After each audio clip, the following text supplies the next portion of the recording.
Amen. nje kubabwira kugira ngo twubake ku rutare ariho Yesu Kristo. Zizobagambo kusimba kuwazinga Yesu Kristo. Abantu bubatse ku bindi bintu uyu munsi hari ibyarangiye. Abantu abazimba ku bintu ebirala waliwo ebyagwawo. Ariko nje kubabwira kugira ngo mwubake kuri Yesu wenyine. Naye nzizobagamba nti muzimbe ku Kristo eka. Nje kubabwira kugira ngo Yesu abe ari inshuti yanyu. Nzizobagamba nti Yesu abere mukwano gwammwe. Nakunze uburyo Aburahamu yabaye inshuti y'Imana. Nayagala engeri Aburahamu gye yafuuka mukwano gwa Katonda. Deni noneho Yesu aramubwira. Awo Yesu Kristo namugamba nti ngo va mu gihugu. Tiva mu nsi. Biri mu Itangiriro 12 ubwo Yesu yahamagaraga Aburahamu. Biri mu Lubereberye 12 nga Yesu Kristo akowola Aburahamu. Amuhamagara atarahabwa izina Aburahamu. Namuyita nga tanaweebwa linnya Aburahamu. Aramuhamagara aramubwira ngo va mu miryango ya so n'inzu yawe. Namukoowoola namugamba nti va mu kika kyewammwe n'ennyumba y'ahantu nzakwereka. ogende gye ndikulaga. Aburahamu yari amaze kwakira ubucuti na Yesu. Aburahamu yali amaze kwaniriza omukwano gwa Kristo. Haleluya. Yesu nawe icyo yari akeneye. Yesu yali abyetaaga ni ukumenya niba Aburahamu ubwo bucuti yabwe. kikwe kumanya nti Aburahamu ayaniriza. Ikinamubwira Yesu. Ekintu ky'enjagala Kristo. Iyo agusabye ubucuti ukabumuha. Wabanga akusabye friendship n'okkiriza. aguhindurira amateka. Akyusa ebyafaayo. Amen. Imana yo mu ijuru ibwira Aburahamu ngo va mu muryango wa so. Mukama w'omugulu n'agamba Aburahamu nti va mu kika kya kitaawo. Ngujyaho nzakwereka. Ogende gye ndikulaga. Aburahamu yizera yuko ahamagawe n'inshuti ze. Aburahamu n'akkiriza nti awokoowoola. Icyo gihe Imana imuhamagara ntabwo yitwaga Aburahamu. Ekyo ekiseera Mukama nga mukuwula yali tayitibwa Aburahamu. Izina rye ntabwo ryari ryuzuye. Erinnya lye lyali sijjufu. Igihe utarakira Yesu Kristo ngo akubere inshuti. Ebiseera by'otono bakwaniriza Kristo kubera hari ibintu biba bitaruzura ku buzima waliwo bwawe. ebintu ebitanabeera bijjuvu. Hari ibintu ukeneye ku Mana. Waliwo ebintu bye weetaaga Hari ibintu wifuza kuri Yesu. waliwo bye weetaaga okubiri Kristo. Ariko banza inshuti y'Imana. Yesu okubiri mukwano gwa Mukama. Banza wakira umuhamagaro w'Imana. Okwaniriza okuyitibwa. Iyo uhamagawe n'Imana ukitaba. Oba okuwuliddwa Katonda ijambo ryawe urishyize ku mutima. ekigambo bw'okitadde ku mutima. Uwiteka nagaterwa isoni no kuguhindurira izina. Mukama taswazibwa kukyusa erinnya lyo. Amen. Haleluya. Amen. Haleluya. Amen. Imana ibwira Aburahamu ngo nzabana nawe. Mukama n'agamba Aburahamu nti Iramubwira ngo nzaguha umugisha. ndikuwa mukisa. Iramubwira ngo nzogeza izina ryawe. Sindyogera kuri Iramubwira yo. ngo uzakuvuma. So yali kukolera. Nzamuvuma. Ni mukolera. Iramubwira ngo uzagukunda. So yali kwagala. Nzamukunda. Ni mwagala. Iramubwira ngo uzakwifuriza umugisha. Kwagaliza mukisa. Nzamuha umugisha. Ni mwagala. Imana yacu nishimye. Imana ishimye ku muhamagaro wa Yesu ari mwiza. Kulwakuyitibwa kwa Kristo kikulwa. Haleluya. Amen. Imana yacu nihimbaza. Amaafa yeebazibwe. Amen. Ndumva bifuza kubabwira ngo mureke tube inshuti z'Imana. Bulira neegomba okubagamba nti muleke tubeere emikono Akakugaba bakanejeje. waliwo abantu abatansanyusiza Ngo kuba inshuti okubeera mukwano. y'inshuti y'Imana Mukwano gwa mukwano gwa ntabwo Katonda biguhesha kuba inshuti y'Imana. tebikuweesa okubeera mukwano gwa Mukama. Kuba inshuti y'umushumba Okubeera mukwano gwa musumba wubaha Imana agondera Mukama ntabwo bikugira kuba wubaha Imana. tebikufuula nti Ahubwo ogondera wicaye Mukama. kubaha Imana Wetaaga okugondera Mukama. kugira inshuti bwawe n'Imana. Wetaaga okumanya mukwano Ukeneye umuhamagaro wetaaga wawe. okumanya obuyitibwa Ushobora kuba inshuti y'umuririmbyi oyinza okuba mukwano ariko gw'omuyimbi ntabwo bikugira kuba umuririmbyi. tebikufuula muyimbi Kandi Imana irashaka ko muba inshuti. ate Mukama ayagala obeere mukwano. Amen. Haleluya. Amen. Imana yo mu ijuru iyo mubaye inshuti iguha amasezerano. Mukama w'ombuuka mukwano gwa Imana iyo kubeerisiza. mubaye inshuti ntabwo igusiga uko Mukama nguko. wabeera mukwano Some mu Itangiriro tugende masomo okusaba olubereberye 15:9 kugeza kuri 11. olubereberye 15:9 kutuusa ku 11. Nishime. Genesis chapter 9. Inshuti yacu. Friend request ku muntu Kuri Facebook cyangwa ahandi hantu. ku Facebook oba walala wonna uziko hari igihe bidakunda nabuguye, omanyitse oluusi agaana, ariko Imana yo mu ijuru yatubwiye mukama w'omugulu yatugambye nti ngo hahirwa umuntu wubatse ubwo bucuti n'Imana talina omukisa yazimba oyo mukwano eri Katonda, kubanga embuyaga yabize embuyaga ngise ibigeragezo bize okugezesebwa ahagaze Haleluya. Amen. Aburahamu yaraye inshuti y'Imana, Aburahamu yali mukwano gwa Mukama, Imana imuhindurira amateka. Mukama n'akyusa emyaka ye. Yewe Aburahamu, Mukama n'amugamba nti Aburahamu gwe, amaso yawe z'amaaso go ari inyenyeri zitunuza amaaso gawe, ruzanga obala emunyenye bwatyo ezennyini werekana. Mukama yeresibwe.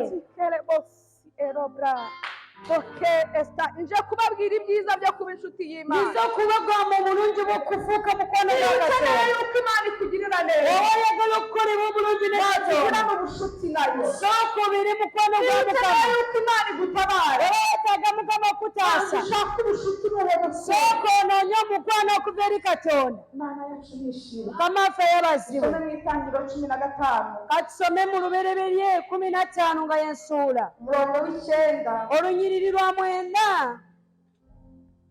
Genesis chapter 15 verse 9 to 11.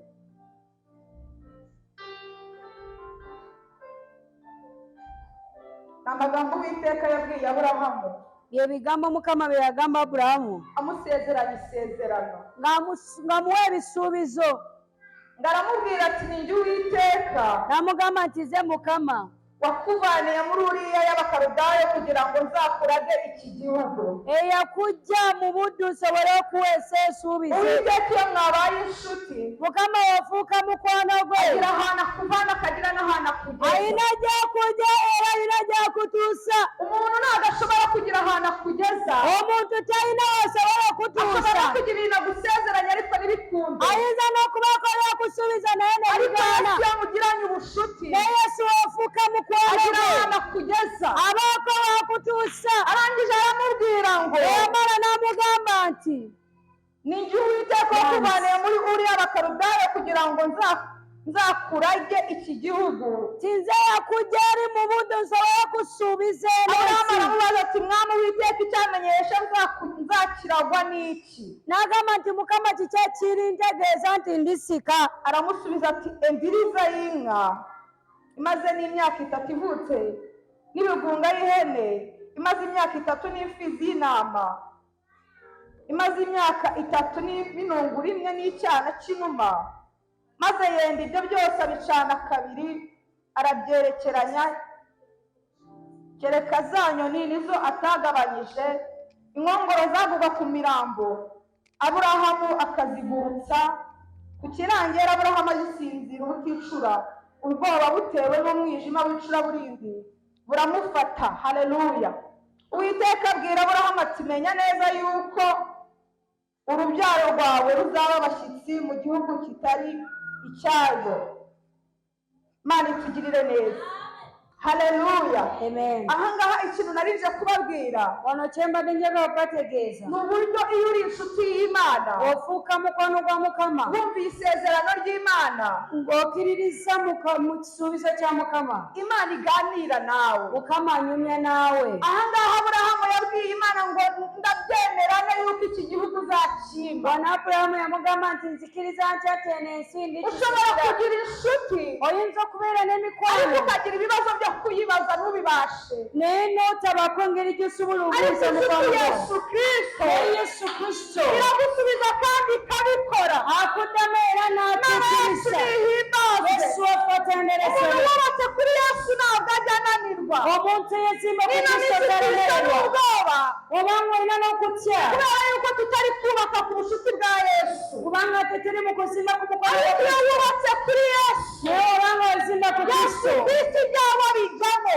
Yesu Haleluya, haleluya. Amen. Imana abantu babaye inshuti nayo, Abantu abafuuka n'abagamba yabataasa. Imana yacu yishimye. Mukama beebazibwe.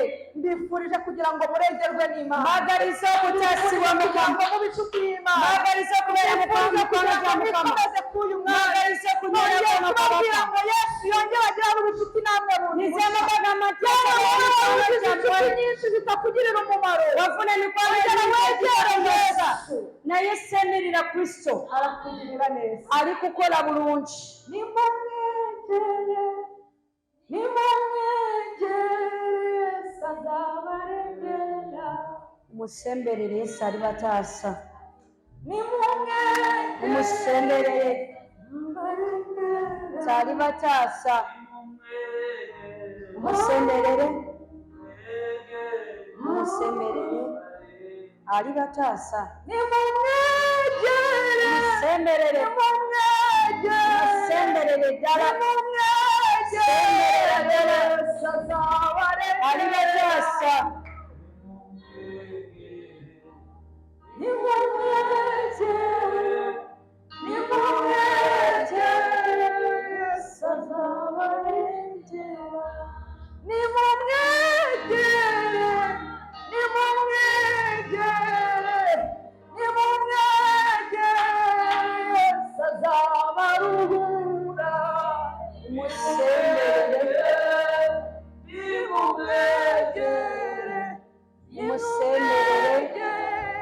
Yesu ali bawumuzi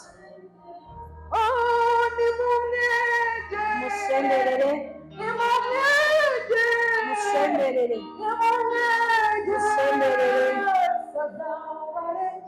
Yesu ali bataasa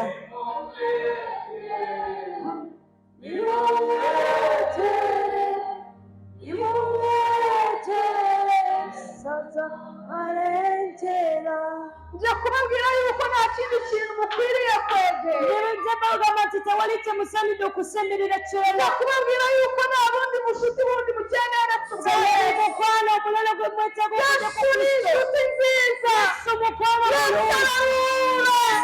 Yesu aratabara Yesu akunda be Yesu arishimye ari inshuti idatoranya Mukama yeebazibwa atarikirira yemwe abarushye n'abaremerewe mwabazitooledde abakoowu muze munsange ndabaruhura mugigendera ndibawumusa mwami wenyine tiye kabaka yekka yavuze iryo jambo eyayogera ekyo ekigambo nanjye sinabishobora nange sisobola aravuga ngo abarushye n'abaremerewe tabakolera abazitooleredde muze munsange ndabaruhura aravuga ngo umutwaro wanjye ntabwo uremereye omugugu umutwaro wa Yesu ni ukwakira ubushuti usuzuma urebe neza yuko iyi nshuti muri kugendana neza kebera bulungi emikono gy'otambula najjo ikintu munakusi kiranga yuko uri inshuti y'umuntu ekintu ekiraga nti oli mukwano gwa gundi ni uko wumva ibye kyowuliriza ebibye amen kandi Yesu ikintu mukundira ate Yesu kyemwagalira ibye iyo ubyumvishe ebibi oba obiwulidde urunduka ogoba ofunamu iyo ubyumvishe woba owulidde ebibye uhindurirwa amateka okyusibwa ebyafaayo ukeneye amazu waba ukeneye wetaaga amayumba b'amamotoka waba ukeneye fiyanse wetaaga waba sukaari ukeneye icyubahiro wetaaga ekitiibwa egera Yesu semberera Kristo egera uyu mukunzi mwiza semberera oyo omwagalwa egera iyi nshuti nziza semberera n'omukwano arakuruhura ali kuwumuza abandi bari kuvuga ngo akira abantu baligamba tiyanisa imodoka tikwata emotoka amazu kwata amayumba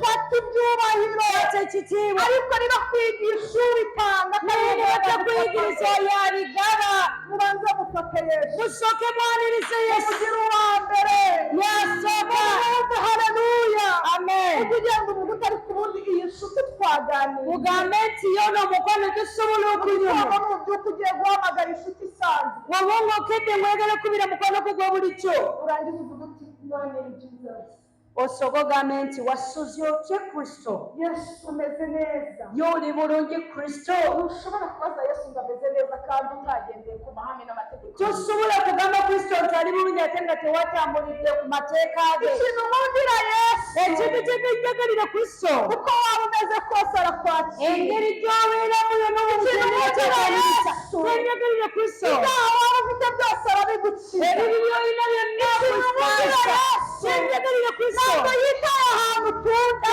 ku ngeri ntabwo yitaye ahantu utinze Ntabwo ikintu yitayeho ni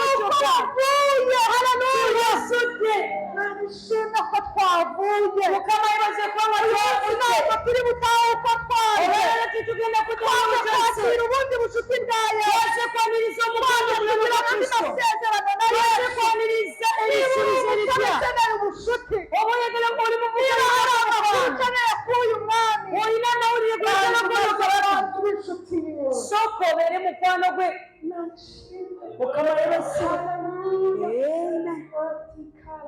haleluya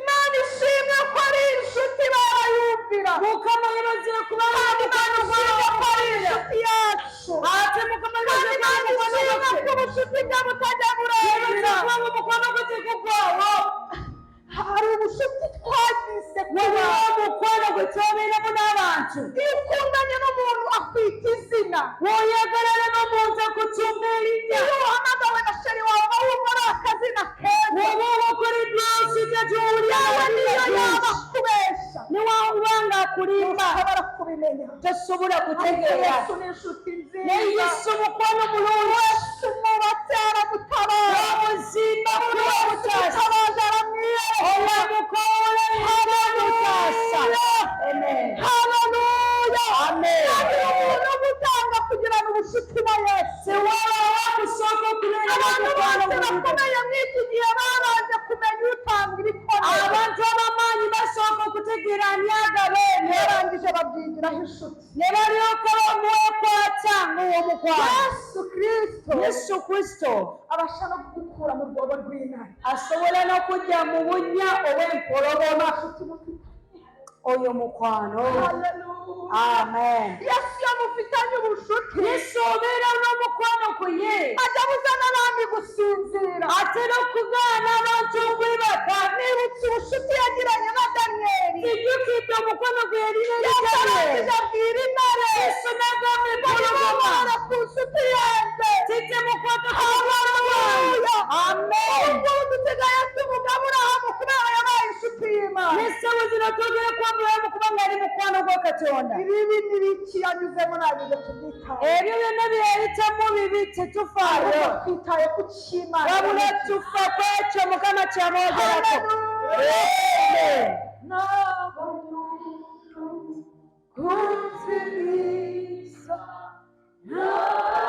nalaba omwagala omulungi eyanjagala nga simumanyi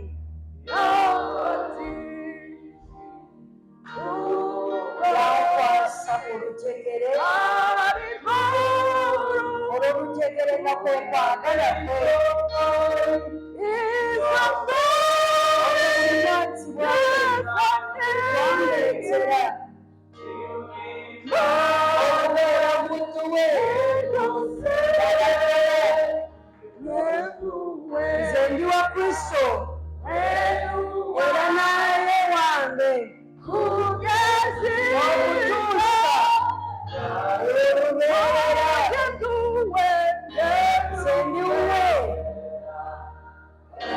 ne Kristo wange emirembe n'emirembe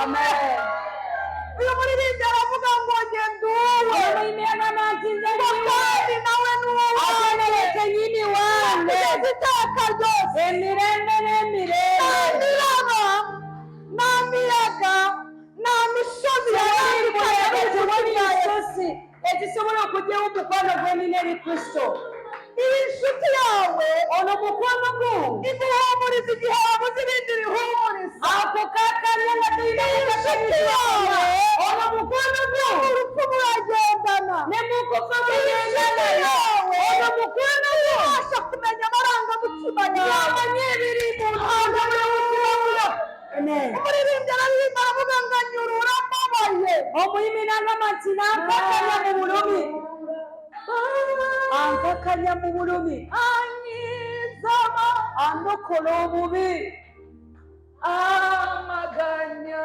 yanyaga yanyakira okukakanyizibwa kwanga akanyenyeri kyayakayakana ng'emunyenye emirembe n'emirembe wakwagala yasimba emitwalo gyonna egy'okunsi. Amen. Amen. Turashima Yesu udutwakira amaganya. Turashima Yesu Twebaza Yesu uduturuhura amaganya. atera tukakanya Inshuti wagira kukwona yagira ibibazo ikemura tegusobola kwebona ebikutasaako. kugira ngo amaganya yawe yakwakire. Haleluya. Amen. Amen. Amen. Amen. Umuririmbyi aravuga ngo anyurura amaso. Omuyimbi n'agamba tanzira amakubo eratasimu buzima Tugize amakubo. omukwano g'amatasa Tugize buzibu tugikuraho intambara. ono mukwano gw'amatasa ubuzima. ono mukwano gw'amatasa mu bulamu Nani shira kutuleetera ebirungi amakuba. wakirisimukuleeta mu buzibu tewali kyo kigenda otukola. Akunabonye uburyo urukundo ruryoha. Urukundo ruraryoha. okwagala kunyuma Urukundo ruraryoha. okwagala kunyuma. Harimo abantu bari mu bintu byinshi kubera ko babuze urukundo. Mulimu abantu abalakinga ebintu bingi kubanga tebalina kwagala, Ariko urukundo rwa Yesu ni ubuntu. naye okwagala kwa Kristo Urukundo rwa Yesu ni ubuntu. kwagala kwa Kristo Yavuze ngo n'udafite ifeza Yesu yagamba tunaza naye umwami ngo turajya tugasigaza. kubanga abazindake tulyala ne tulekawo. Yesu yebazibwe Ntabwo bigombera protokole yindi. tekyetaagisa mitendera gundi, Ni ukuba wemeye ubucuti bwa Yesu. kwamiriza mukono gwa Kristo kokka.